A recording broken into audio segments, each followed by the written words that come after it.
Hello everybody, it's Cedric and Teacher here, CRWC, and we will be reviewing All Elite Wrestling's Collision that happened last Saturday. We're behind on this because we at first just not in the mood to do any wrestling reviews, just tired, can't stop sleeping. It was brutal, and then the power went out. And the power company couldn't get their story straight on what happened. There were various stories. The story starts with something fell on the power lines. Okay. Then it was a truck had backed into one of the power lines. Then it was something happened and a truck destroyed or something, a transformer. And then they don't know what happened. Then it was a system failure. Then it was a truck drove into something, vehicular collision. No pun intended, literally. And then they stuck with the system failure. And I'm thinking, just get the power back on, man. Yeah, it was 32 cold hours. And we did what we could, you know. So, you know, at the final few hours, I think was the last 5 hours, had like 10 candles burning. It's a large room, and it's the only room that we could be in that we'd be comfortable. So instead of 10 candles in a smaller room that would have actually heated the area where we would have been miserable and at each other's throats, put out a large room, which kind of knocked the ice off pretty much. So that was our few days right there. And this was right before we were going to watch the FTR main event. Yeah. And we'll talk about that. Yeah. We're going to kind of blast through this one, but before we get into it, we have, and I'm putting, little tiny graphic up, bing, answering viewers, Zemo. I'm going to have to call Maximum Zemo. I'll find something, but he responded, and so we always get to the people first. The people before the show. Always. Go ahead, girl. I think the problem is the audience. They do not care about wrestling unless it includes flips, dives, and flashy moves. A match like Eddie Kingston versus Wheeler Yuta is foreign to them because they both wrestled a style that they do not care about. I used to be like them. I did not care about technical wrestling, but the more I watched it, the more I loved it. And now, technical wrestling is my favorite style. Years from now, some of those fans will look back at Eddie vs. Yuta and appreciate it for what it is. Be chill, guys. We're being warm now. Yeah, we were chill. We were maximum chill, man. Woo! Woo. Yeah. We agree. The match was, look, in all seriousness, the match was great. We just won't into it because it's Wheeler Yuta.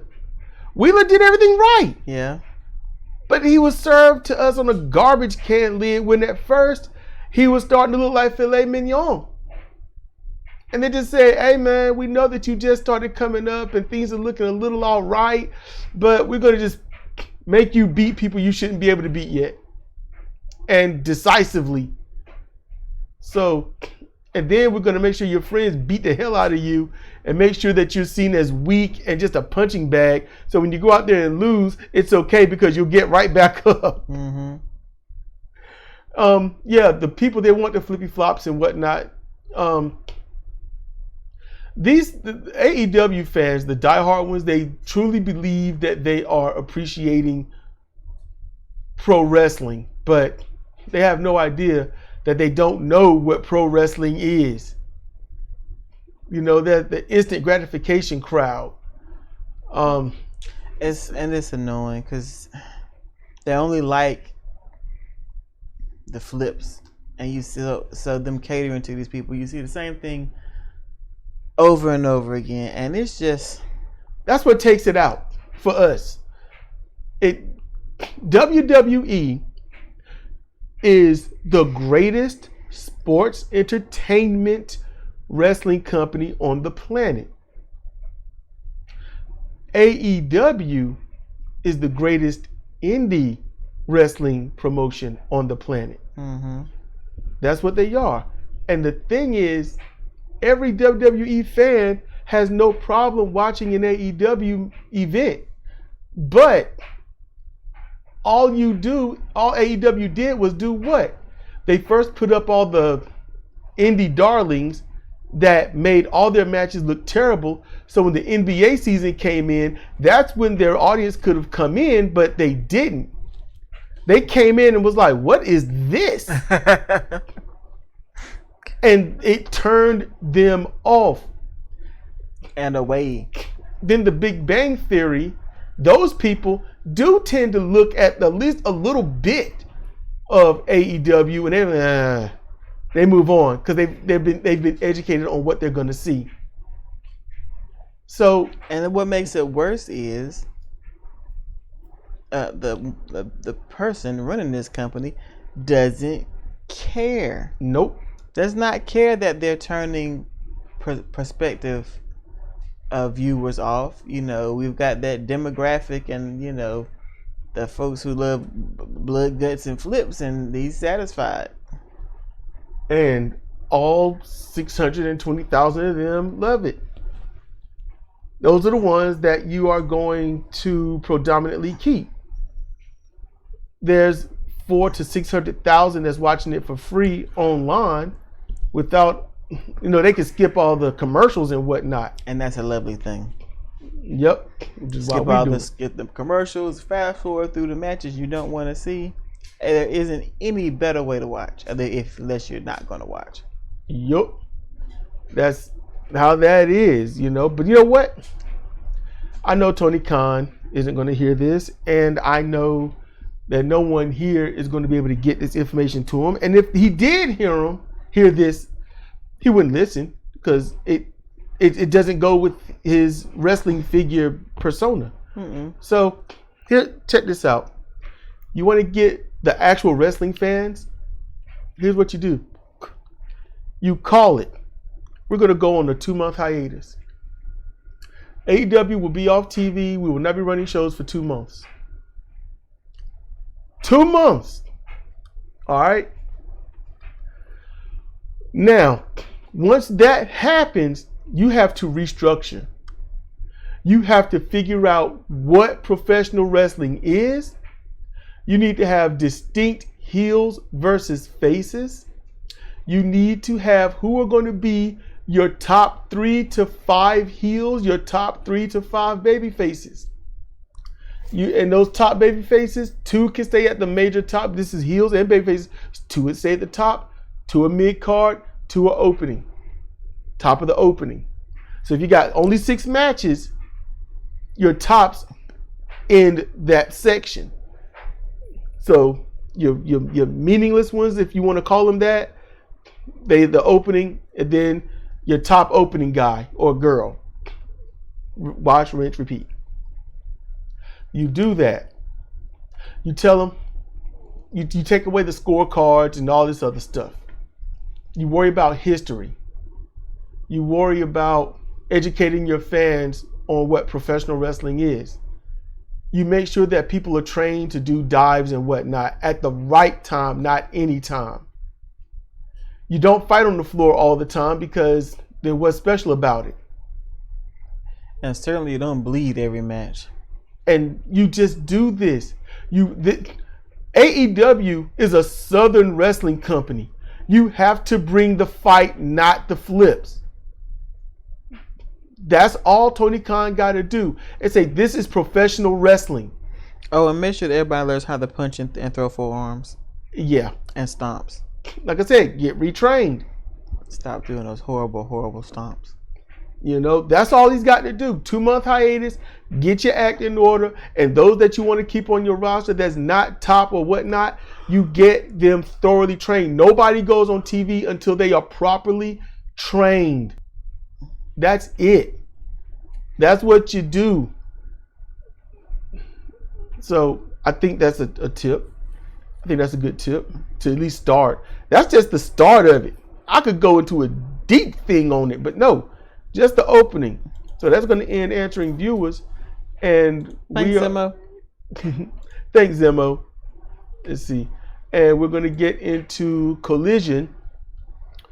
Yes, we guys, we're going to get into a train wreck. Yep.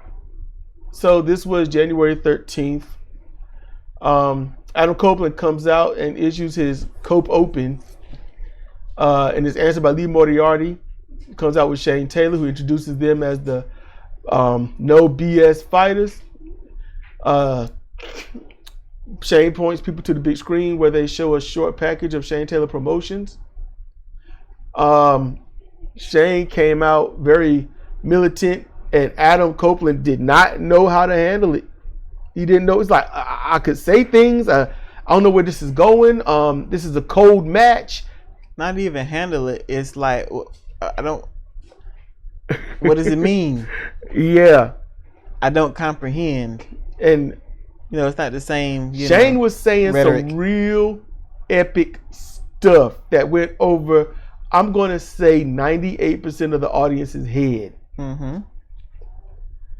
And for those that have, I'm going to say this, if you have empathy, sympathy, and you have no aversion to true history, then that'll be for you. And you'll be like, oh, because Shane was doing a promo, but he wasn't necessarily talking to Adam Copeland. No, he wasn't. Just throwing that out there. It was a really good match. Lee and Adam, they did an equal battle. It was good. My only gripe is that Lee placed his submission on twice, and not once did Adam look like he was in danger. Yeah. That's my only gripe.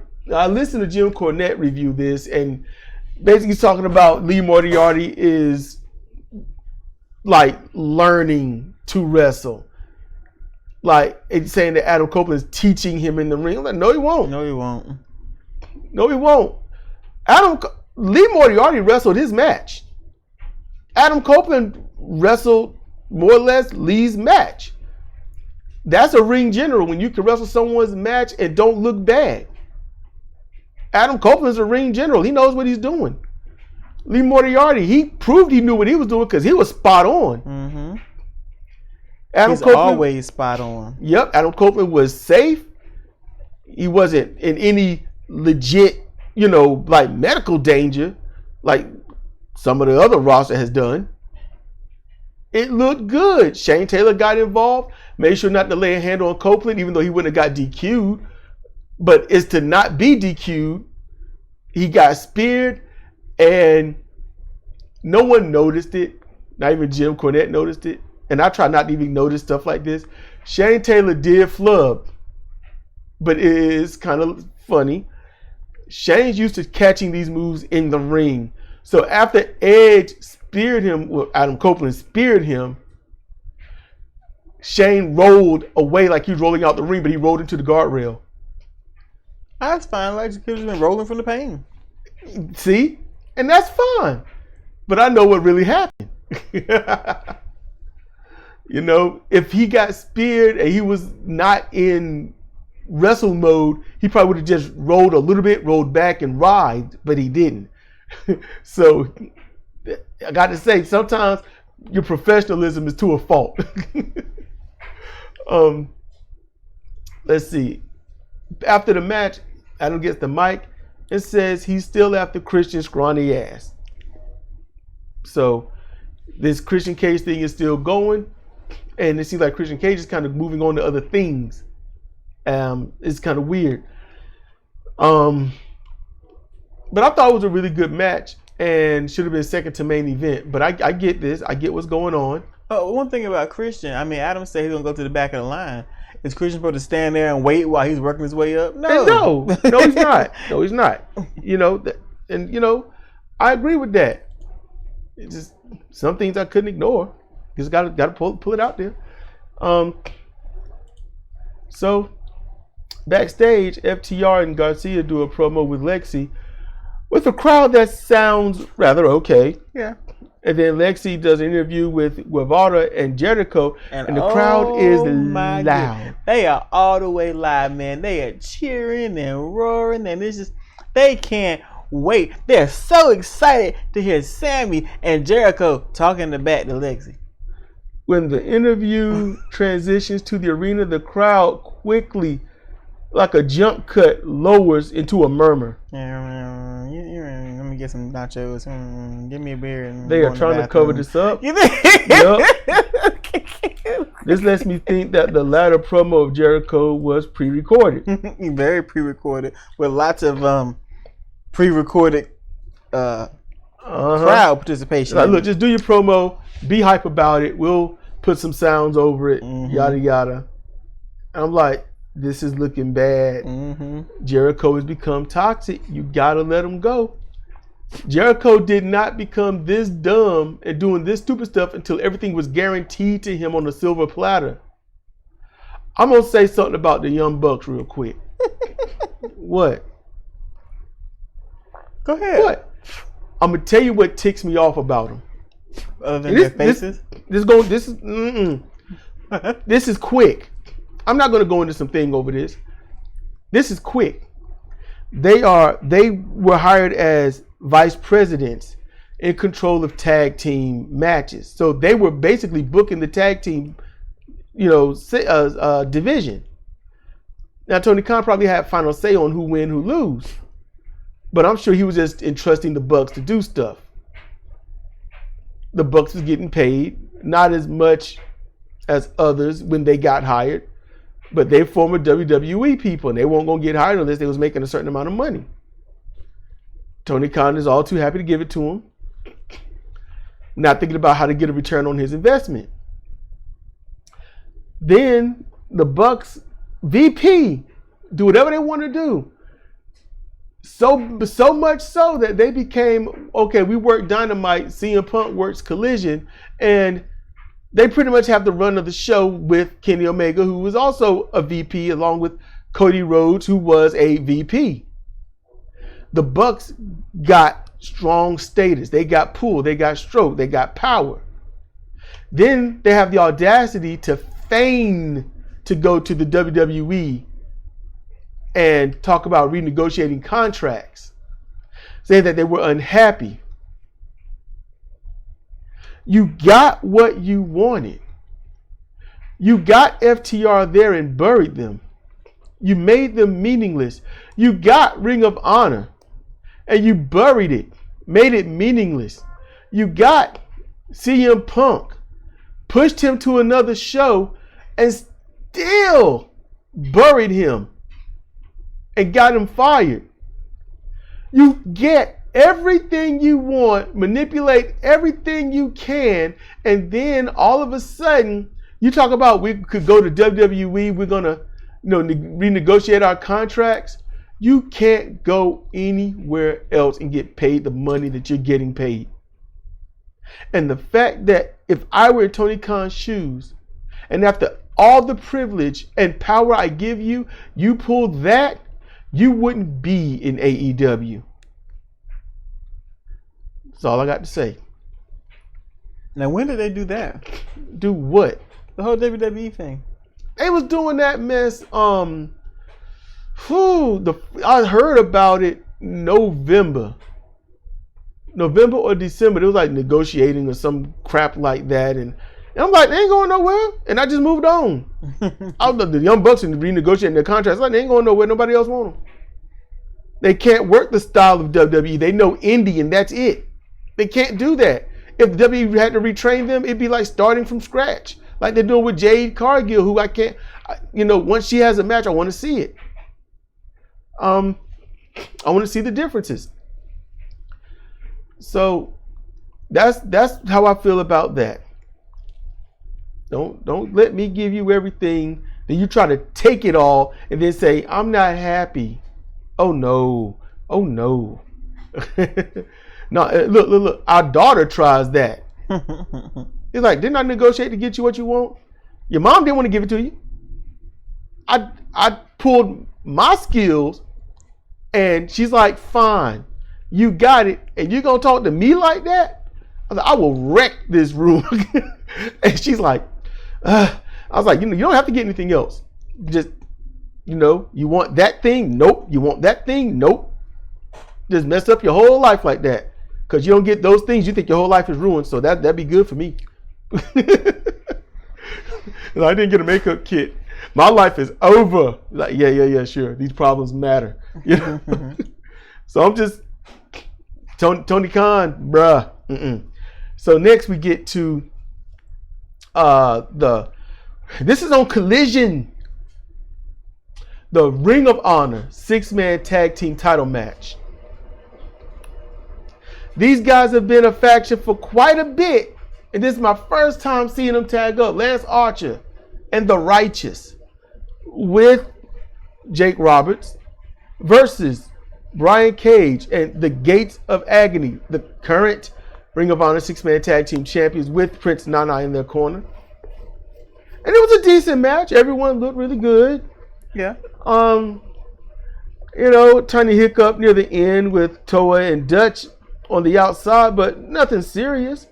Everyone got to see how great everyone could be. Yeah. The end, there were some kind of miscues going, and Bishop Khan, it seemed like Bishop Khan probably just either went into business for himself, or everyone finally figured out where they were supposed to be. And Bishop Khan, who is like one of the greatest damn wrestlers in that company, he gets the win over Vincent with the butterfly face buster, and then got the pin. After the match, Nana gets on the mic and talks trash on Bullet Club Gold. Nana issues a challenge for the 6-man tag team titles on Dynamite, and I thought to myself, why are you issuing challenges? Thank you. You are the champions. Unless you're Minoru Suzuki, you don't do that. You're the champions. They come after you. We challenge you to come get our belts. What in the world? A person holding a title belt is like capitalism.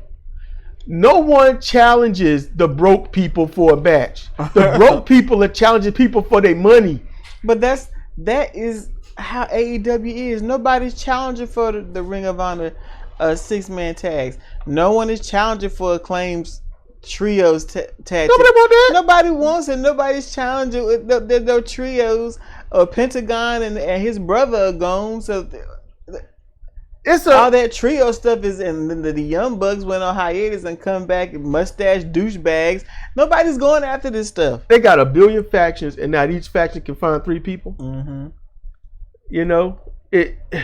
Just scrap the AEW 6-man titles, keep the Ring of Honor 6-man championships, and then go back, put them back on Ring of Honor, advance Shane Taylor Promotions, get Dalton Castle and his boys looking better, do something with Garrison Carter, and they could get somebody else that's seeing the light, Yeah. The Undisputed Kingdom needs to be on one show, Find it. It's there. You don't hire all these people to not have any people. Who just stand around and talk and grow mustaches. And say everything is great. Everybody's growing damn mustaches.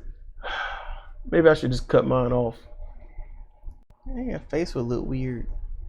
What? I cut all the facial hair off. Yeah, cutting it all off is one thing, but just cutting off the mustache. I ought to do that then. Just cut just the mustache off. Be like, there it is. Why? Just to mess with you. Don't be messing with me. So, I just don't see anything good with that. It was a nice defense. Yeah. It looked good, Lance Archer. I love Lance Archer, but I wish he was a babyface. He'd make an amazing babyface. But then how can everybody die if you're a babyface? Yeah, there is the hiccup. But everybody dies with joy. I mean, ain't like that. Every bad guy dies. I don't know, but the next match is Dustin Rhodes versus Willie Mack. I was like, damn, thanks for coming, Willie. Willie Mack is extremely underutilized, but his major problem, Willie Mack, no facials. He rarely looked like something happened to him. And he's got an expressionate face, but he looks like, okay, I'm conducting business. Dustin, he has roughly 2 faces. Normal and I'm tired of this. This has got 2 faces. It was a decent match. Dustin, it was a decent match, but I wasn't happy. It was a decent match with Dustin coming out as the winner. This is after the Destroyer.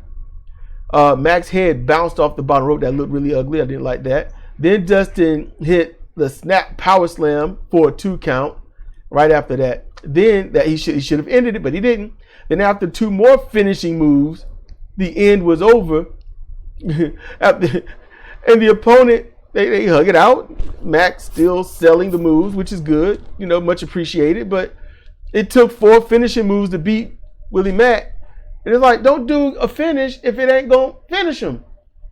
And if your finishing moves are transition moves, then pro wrestling has lost the plot.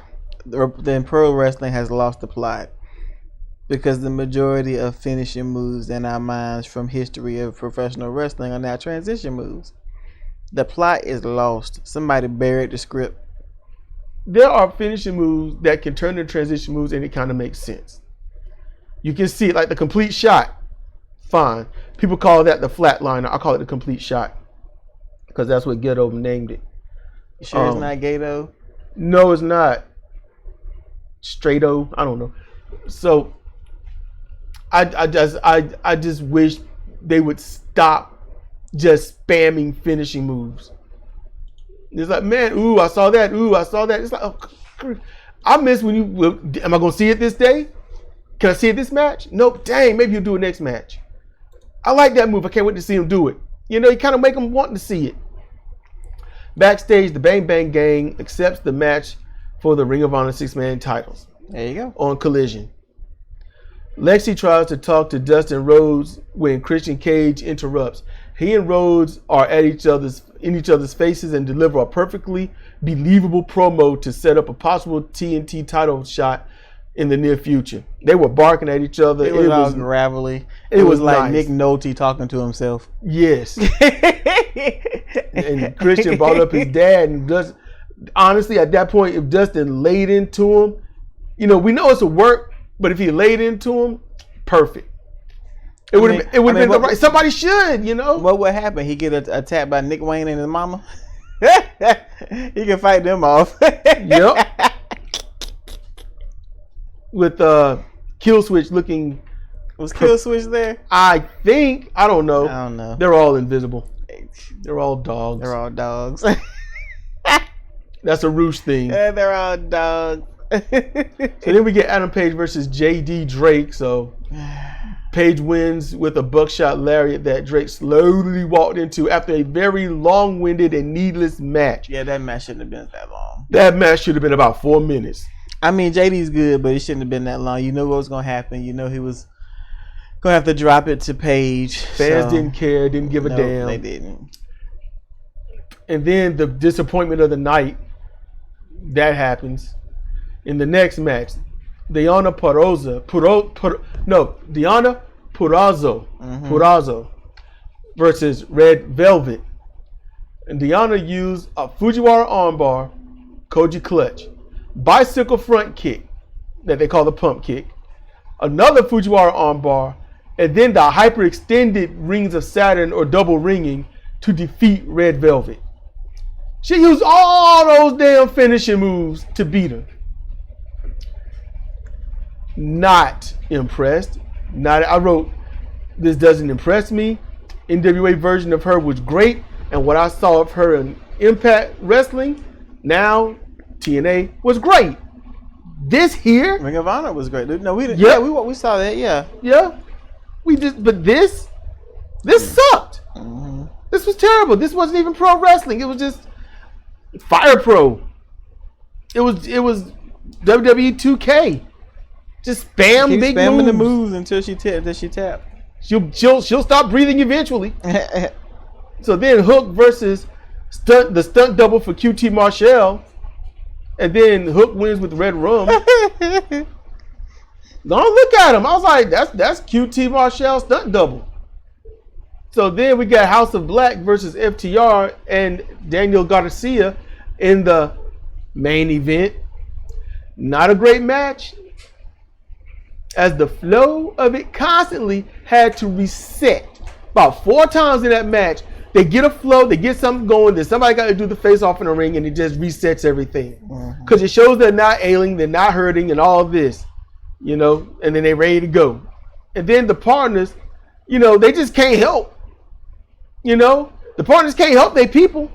You know, so when one of their partners is all hurt up in the ring or something, you can see their tag partner just kneeling on the floor, looking over the apron, just watching the beating happen, waiting for their moment to enter and then do their spot. It was the ones that was the worst was FTR. They was seen the most doing it. Yeah. House of Black, they just laid in the corner just waiting. At least that, you know, at least if you're laying there, it's like, well, maybe he's hurt. At least you got that. Otherwise, oh, he's just chilling, he's just waiting and resting.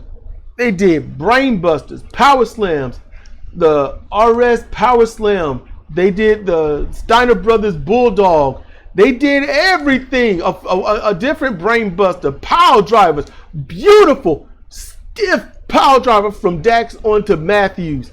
All right, it should have ended all of that, but nope. The match ends with Matthews using the curb stomp on Dax and getting the pin. It was a Fire Pro match. They did their dives, they did their flips, they did their kicks, and when they were doing all that. Okay, they were doing all that, spamming all these moves, but in between spamming, a lot of them looked like they were confused. Very confused. Just kind of stumbling around the ring, you know, jumping off the top rope, not quite sure what they're going to do, landing knees first. Garcia looked like someone shoved him off the top rope. Dax looked the same way. Dax looked like, okay, I'm going to do a headbutt. I know I'll do the knees because that'd be better. I did something. and then it failed. It was like, I'm not going to sell my knees. And you know them knees hurt. Yep. I'm like, what is going wrong? And why are y'all letting it go wrong? I don't know, man. It just wasn't a good showing. Yep. And so Conan, Brody grabs Menard. No. Wait a minute. You gotta. Okay, so they win, right? Here you go. See, this is his specialty. Conan. So they win, right? And you know, House of Black standing there. You know, we won. We're bad guys. Yeah. And then you just see Brody drop down and roll out. I knew where he was going. He went to go get Menard. Because Menard ain't gonna do shit. But he gets him in the ring. Did they beat on him some? Yeah, they beat on him. They beat on him some. He was like, what do I do? What do I do? You know what? Bring it, pap. Yep. And then Garcia got in the ring. Was it Garcia got in the ring with a chair? Yeah. And hit Brody in the back. Others came in and And Brody had to act like the chair shot was the worst thing it ever was. Although we've seen him take chair shots to the back before and was like, "What's up?" So, yeah. Yep. But I'm like, man, I don't know why he got so hard on for Menard, but it's great. The baby faces on the ring. I wrote, this is leading up to something, but what does Tony Khan have in mind? I don't know. Then House of Black have to find a fourth person. I guess if it's going to be FTR versus Menard and Garcia. I don't know. Conan. Menard. Because Menard was not going to answer back you ain't anything. going to do shit because you a bitch.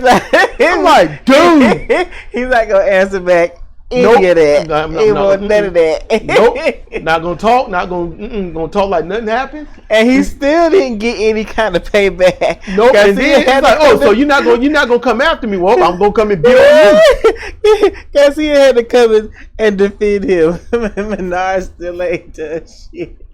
Menard could get on like, what the hell did I do to you? You know, so man. I don't know what's going on. This is leading up to something. I wish Matt Menard would do promos, not being like hyped up on goofballs. Wish he could do promos like he does his commentary. Yes, that's nice. I like that. But yeah, it is what it is. You know, we found something to laugh about. So Menard's got an off-balance body. You think so? Yeah. When you see him wrestle and having them stupid-looking fake leather pants, he got the scrawniest legs you ever seen, and they don't match his upper body. No, I've seen some scrawny legs on some people. But his don't match his upper body. Okay, maybe he's been sick in the legs. Sure. I'm trying to help. Sick in the legs. I'm trying to help. So look, that's gonna do it for us. This has been Cedric and Cedric for CRS and commentary on AEW Collision. This has been a laughing time, huh?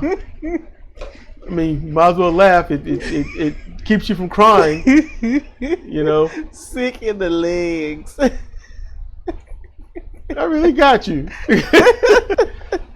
So look, y'all be good.